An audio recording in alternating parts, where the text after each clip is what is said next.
The topic is the Korean War and civil rights, and we're talking to Dr. Charles Kimbrough. Dr. Kimbrough, let's move you into your collegiate education. As a matter of fact, I think that you've already indicated that there was never a real tradition among your family, being a rural family, to think in terms of education, especially higher education. How did you become involved in higher education? Well, after finishing grade school, I wanted to go to high school and told Papa that I did. And he reminded me that somebody had to stay there to help on the farm. And of course my two older brothers had left, and I looked around for somebody and I only saw myself. And so I stayed on the farm 2 additional years after finishing grade school prior to starting the high school. And speaking of the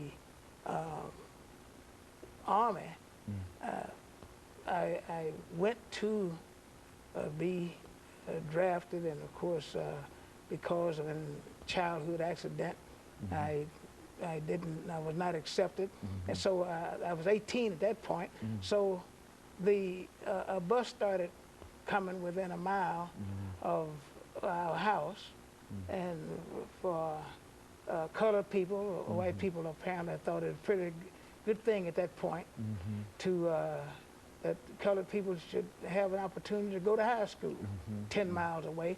So I got on the school bus at that point and started the high school, and went for 2 years. Good student, taking in consideration sometime I was out of school 2 or 3 days a week instead, and in school 2 or 3 days. I kept up. In fact, there were people who would say, "Oh, cuz you made the honor roll. You're on the, you're doing all right." And after 2 years, of course, I'm almost 20 years of age.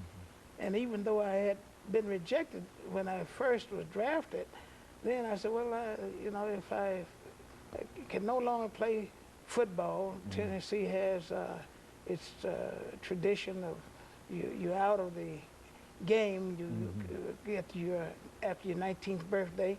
So I said, maybe I'm going to volunteer for the Army. And went to the Army, volunteered, made a good score, as I understood, because there was no great demand for soldiers in 1947, war having been completed in 1945. So I went to the Army, was accepted in the Army, in Korea twice, and then after that went to Tennessee State and subsequently Tuskegee. So I was there again. Well, I'm traveling, breaking new ground every time I trod on something, but I'm moving on. So that's how I got to college. That granted me a college education, GI Bill. I had some pretty high sights. Somehow I didn't know how I was going to get there. As I understand it now, the Lord was guiding me through some very turbulent waters, but I was getting in some places that had become very significant to me. Well, now, how was Tuskegee Institute when you first arrived there? And what influence were you able to see of Mr. Washington's presence, not only there, but throughout the state of Alabama, in the South, in a real sense? Well, you know, I think that if people could go to Tuskegee, and even now, and see the curriculums, how they're laid out, you could have a greater appreciation for President Dr. Washington. You know, there was a lot of controversy, the Du Bois side and the Washington side. Washington had let you bucket down where you are. And black people at that time did not have access to voting rights, a lot of things. So one thing he believed in, that you have a trade. And at Tuskegee, you can go, and if you're not able to finish in 4 years, if you're not able to go there on a regular paid scholarship, you can work your way through and finish in 5 years. So that's a Washington flavor right there.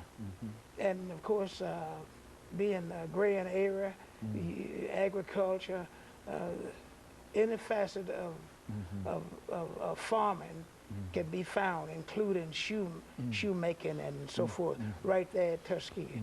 So it is a great legacy for people to see what was taken by Dr. Washington in terms of opportunities and given to the mass of the people.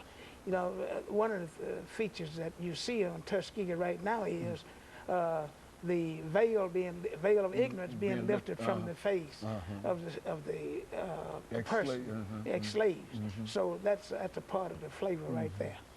And all of that had a tremendous impact, even on you in 1947, many years after after Washington himself. Well, I went to Tuskegee to the School of Veterinary Medicine in 1956.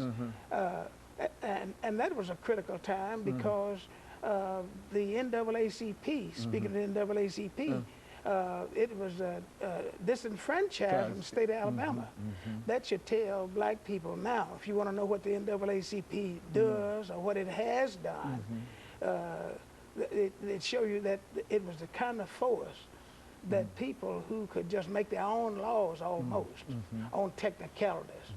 You know, you don't reveal your membership roll, then you're not registered in the state of Alabama. We're disenfranchised. You can't operate. So that made Tuskegee, being as heavily as it was with black population, a greater force because you had people there thinking, how are we going to get out of this abysses of racism?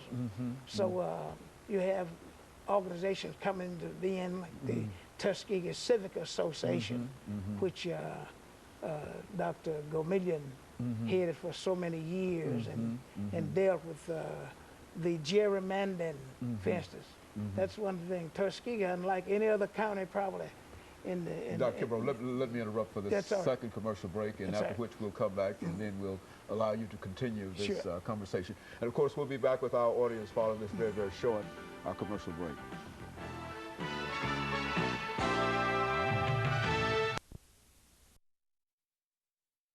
Dr. Charles Kimbrough